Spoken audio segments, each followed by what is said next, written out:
beberapa pendapat tentang klasifikasi atau tipologi organisasi internasional. 1. Chambers. Beliau memberikan klasifikasi A sebagai berikut. A. Organisasi internasional publik. B. Organisasi privat internasional. C. Organisasi yang berkarakter universal. D. Organisasi internasional tertutup. E. Organisasi antar pemerintah. F. Organisasi supranasional. G. Organisasi fungsional.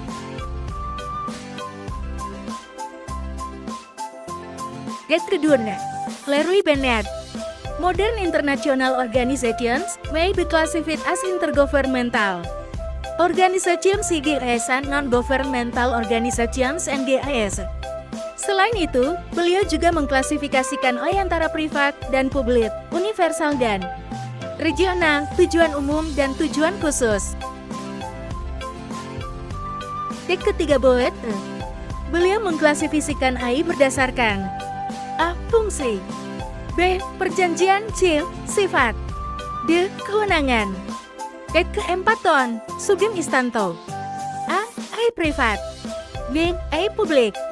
Kelima Iwayan Partiana. A. Ditinjau dari ruang lingkup kegiatannya dibedakan menjadi AI global umum. B. Ditinjau dari tujuannya antar AI dengan tujuan umum dan AI tujuan khusus. C. Ditinjau dari sudut keanggotaannya. Keenam Teuku Mairudi. A. Kegiatan administrasi. D. Ruang lingkup wilayah kegiatan dan keanggotaannya. C. Bidang kegiatan operasional organisasi. Bentuk dan pola kerjasama. D. Tujuan dan luas bidang Fungsi kegiatan organisasi. D. Ruang lingkup wilayah dan bidang kegiatan. F. Menurut taraf kewenangan kekuasaan. Next materi berikutnya. Apa itu sumber hukum? Sumber hukum adalah asal-usul hukum, aturan yang mengikat, yang memungkinkan setiap negara untuk mengatur wilayahnya. Apa kalian tahu definisi sumber hukum?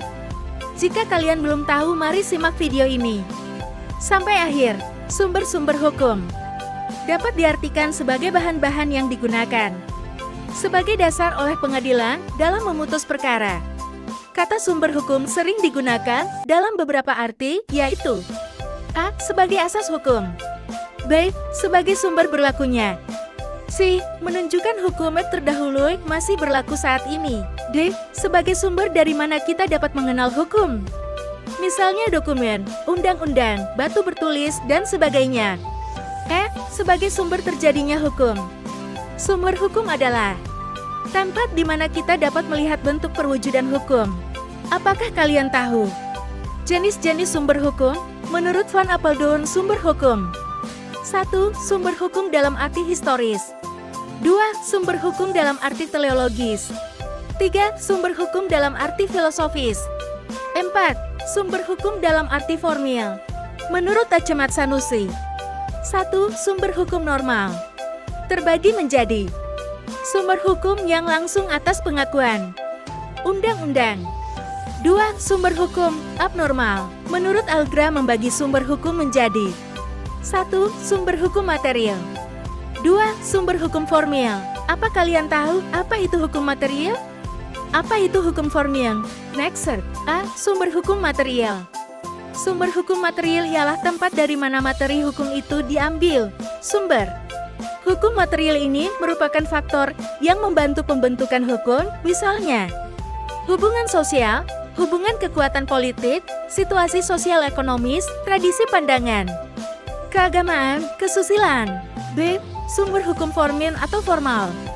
Sumber hukum formal adalah sumber hukum ditinjau dari segi pembentukannya. Dalam sumber hukum formal ini terdapat rumusan berbagai aturan yang merupakan dasar. Kekuatan mengikatnya peraturan agar ditaati masyarakat dan penegak hukum.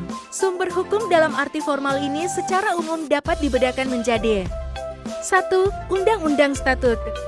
2. Kebiasaan dan adat custom. 3. Traktat treaty atau perjanjian atau konvensi internasional. 4. Jurisprudensi case law, judge de law. 5. Pendapat ahli hukum terkenal doktrin. Sekian dari penjelasan saya mengenai materi ini.